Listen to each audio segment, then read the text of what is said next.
In this video, we're going to talk you through what nobody tells you about wedges, which can lower your scores, reduce your handicap, and ultimately help you get good at golf. Hi everyone, my name's James Robinson. Welcome back to Get Good at Golf. On this channel, we aim to help you get good at golf Monday, Tuesday, Wednesday, Thursday, right through to Friday. So make sure you check out our daily videos through the week.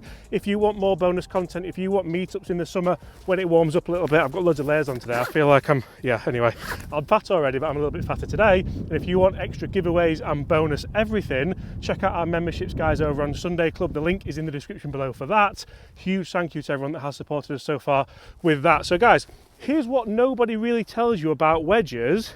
They're actually the easiest club in the bag to use. Now, why is that? If you get the right wedge for your game, say you need lots of bounce on there, you actually don't really hit the ball first. You hit the ground first, and this does all the work for you. You see, I've got a Cleveland CBX wedge here, has a nice cavity on the back, it's got a load of bounce on the bottom, and I can almost duff this wedge close to that flag. That's going to be around tour average. Will that be inside tour average? It'll be pretty close. Pretty close. My golf ball was here, guys, and I've hit the ground way before, and it even wasn't a great strike. It came out the toe. So in this game, it's not about how good is your good. The best players in the world are phenomenal with wedges, and even high handicap golfers can be good with wedges on occasion. The difference is the best players in the world, when they have a bad day, it isn't that bad. It's still around 10, 15 feet from here. High handicap golfers, generally, if you have a bad day with the wedges, you might scull it, you might shank it, you might top it. There's lots of things that you can do that you don't want to be doing. But if you've got the right wedge, and an okay technique, generally you're going to be okay. So yes, I duffed that one. Can I play a good one now with this same wedge? So how do I do that? Generally what I'm going to make sure I do is have the ball in a nice consistent place for ball position. I'm going to have it middle of the stance because for me that's just nice and simple and I can rely on that every time. Obviously if you want to play a higher shot you might move it forward, lower shot you might move it back, but what that does is it changes your strike location. It changes how you're going to attack that ball. So if your ball position's forward and you don't react to that properly, there's every chance that you might lean back a little bit and blade that ball all the way through. We've all played that one, we've all done that under pressure.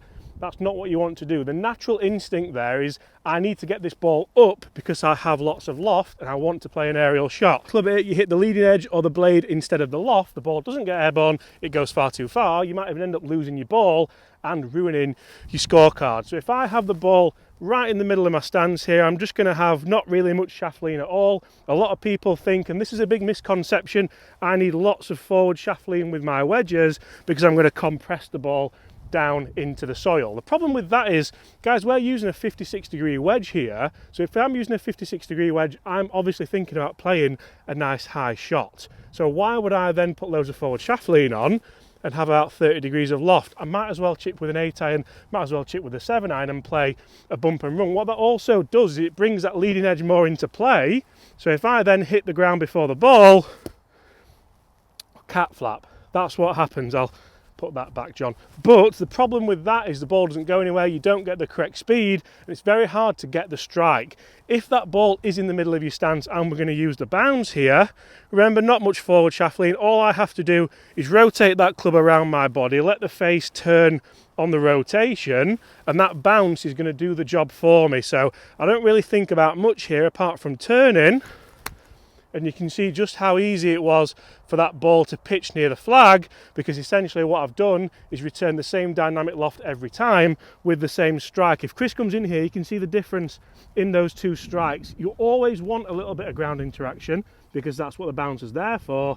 That one's a little bit much, but generally if you do that and you have a little bit of ground interaction either before or after the ball, it doesn't really matter. Some of the best short game players in the world, i.e. Phil Mickelson, hit the ground before the ball when they are chipping and pitching, but the bounce is there to help them and they're not digging into the ground with the leading edge. So if I play you on with that ball position forward and open the face up ever so slightly, again we've got loads of bounce on here. There's actually, I haven't seen, there's 12 degrees of bounce on here and plenty of camber on that sole. So if I was to open that face up now, it's quite easy to slide the club underneath the ball. This is still ground interaction. Just because I'm not taking a divot doesn't mean it's not ground interaction.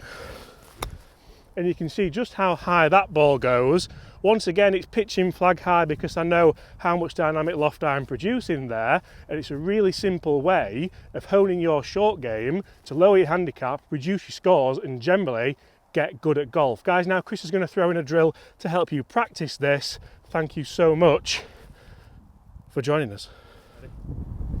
So guys, James has mentioned about this bounce, and a lot of people do say in videos that the bounce is your friend. We want to use that. You see there, if James, like James mentioned about forward shuffling, we are going to have ever so slight forward shuffling so we can get this edge obviously flat to the ground. You see, if I get the club very neutral and I'm off a tight lie, you see the bounce angle there is going to do what? It's going to catch the ground first, the leading edge then is off the ground, so that's going to hit the middle of the golf ball. So we want to use the bounce to the best of our ability, but like James says, we are going to have ever so shy, we'll leave that in. We are going to have ever so slightly forward shuffling. Laura, beep that out. That is going to come from me having my weight ever so slightly on the left. That gets the club a little bit in front, that gets it square to the ground, and we're not going to obviously bottom out and do a drop kick like we see so often. So drill wise guys, what we see in short game is a lot of people struggle with acceleration. They get a little bit nervous, everything gets a little bit tense, and once we go back, everybody starts to try and hit at the ball just like a full swing. We create a little bit of lag, we get too much wrist angles in there, and we get the one where we hit it a little bit before, it pops out to the right, and it's not really gone where we want it to do. Again, interaction with the ground, a little bit too much there. So what I want to do is when we're chipping around the greens, if you are struggling, especially in these winter conditions and when the season starts, but also into the summer, is feel like there's less wrist in there. I want you to feel like we're getting a little bit of a wider arc, so there's going to be less emphasis on getting any kind of wristings. This is where I see a lot of people go wrong. We don't know, do I release from here, or do I hold it a little bit and then do it at the end? And then we start to see a club finish like this. We've got a lot of changing of the loft. We've got a lot of face angle, by the way. We've got a lot of rotation on there. If we get that a little bit wider, we keep the loft on the club face there on the way back, and we keep the loft on the face on the way through. We can then control how that is going to launch. James mentioned we don't want to be taking too much loft off the club because it's going to come out too fast. You might as well just go down to your 8 iron. So for the change in tempo, what we want to do is get the setup like James mentioned, the ball position in the centre, and we're going to make some swings here where, right, okay, I go to my backswing, you can see it's nice and wide, and then from here we're going to have a pause, and then we're going to hit through. So you see that if I get any kind of acceleration, the club is going to be hitting all different parts of the ground. So once I'm in and I'm comfortable at doing that, we're going to do that on the golf ball, where you're going to see that I'm going to get a nice solid setup. I'm going to go back, pause, and then through. A strike, sir. And you'll see launch is nice. If we look at the strike, there's plenty of grass on there, but we can see that was nicely out of the centre of the club because I've allowed that club to fall back down onto that. I've not accelerated, I've not returned it. Like we saw with James's, the first strike, it was a little bit hit out, it was a big divot, and it hit the toe of the club. So again, just keep practicing that, guys. You could do your practice swings where you go back, pause, and then through. And start to think about it. In your finish position, we should see the club face. I shouldn't see it turn this way. I shouldn't see it out here where I've held that off and tried to keep the loft on. So if I do practice swings, I go back, I can see the face, there's plenty of loft on there, it's nice and wide, through, and still see the club face. Again, we've not got too much wrist hinge, we're not holding it off, and we have a lot more control then on what the club face is doing, where that ball is going to launch, and we'll also improve what kind of spin you get and distance control. So put that drill into your setup, put it into your routine, and that will help you get good at golf.